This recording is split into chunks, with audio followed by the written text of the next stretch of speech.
Мамлекет башчысы өзгөчө кырдаалдар министрлигинин 86-123 аскер бөлүгүндө жоокерлерге көрсөтүлгөн зордук зомбулук боюнча тараптуу иликтөөнү камсыздоону тапшырды.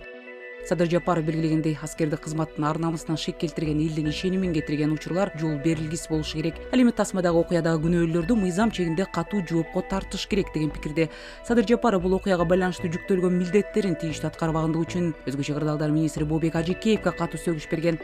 Белги кетсек, мамлекет башчысы күч түзүмдөрүндө мыйзамдуулукту, тартипти чыңдоо, аскердик кызмат өтөө үчүн тийиштүү шарттарды түзүү, кадыр баркын жогорулатуу, мамлекеттик сыйлоо духунда тарбиялоо саясатын ыраттуу жүргүзүп келет. Бул арада аскер прокуратурасы кылмыш жаза кодексинин уруп сабоо, кыйноо беренеси менен кылмыш ишин козгоду. Башкы прокуратура кылмыш ишин тергөө Бишкек гарнизонунун аскер прокуратурасына тапшырылганын, тергөөнүн жыйынтыгы боюнча күнөөлүү адамдардын аракетине юридикалык баа берилерин билдирет.